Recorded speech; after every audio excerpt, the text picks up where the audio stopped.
Welcome to the Folktale Project. This is Dan Scholz. Today we have the end of the story of the Goose-Girl. The young goose boy, Gherkin, has gone and complained about the princess who is serving as the Goose-Girl to the king. If it sounds a little complicated, it certainly is, this tale of stolen identity, and I would highly recommend you go back to last week's episodes and listen to the beginning, parts 1 and 2, because this is part 3 of the Goose-Girl. The old king bade him go and drive forth his flock as usual the next day, and when morning came, he took himself a position upon the dark gate, and heard how the Goose-Girl greeted Falada. Then he followed her through the field, and hid himself behind a bush on the common.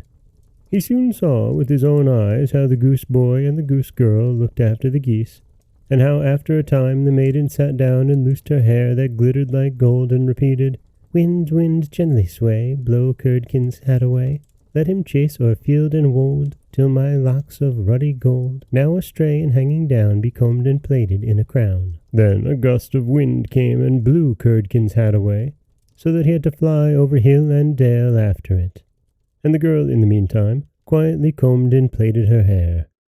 All this the old king observed, and returned to the palace without anyone having noticed him. In the evening, when the goose-girl came home, he called her aside, and asked her why she behaved as she did. "I mayn't tell you why. How dare I confess my woes to anyone? For I swore not to, by heaven.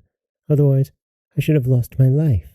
The old king begged her to tell him all, and left her no peace, but he could get nothing out of her. At last he said, "Well, if you won't tell me, confide your trouble to the iron stove there."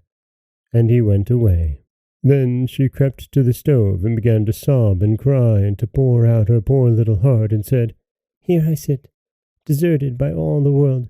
I, who am a king's daughter, and a false waiting-maid, has forced me to take my own clothes, and has taken my place with my bridegroom, while I have to fulfill the lowly office of goose-girl. If my mother only knew, her heart would surely break in two." But the old king stood outside at the stove chimney, and listened to her words.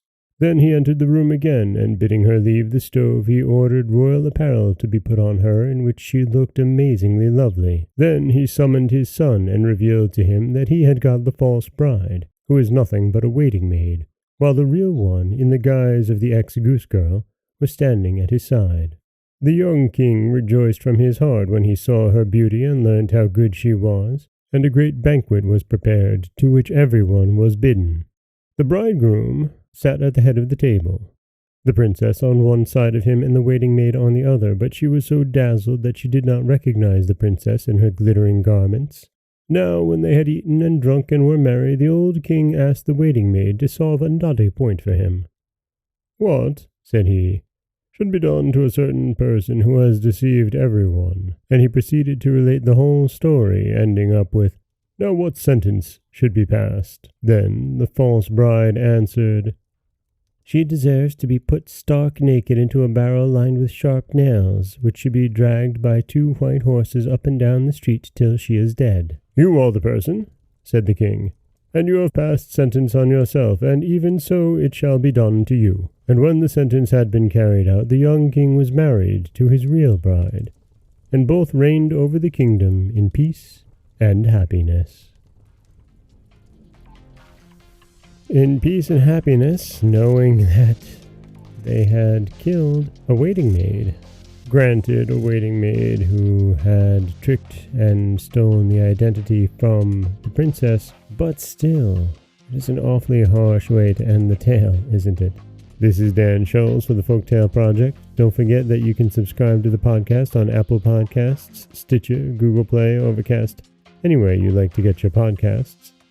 You can follow us on Threads and Instagram at Folktale Project, and you can find us wherever you like to listen to your podcasts. As always, thank you so much for listening.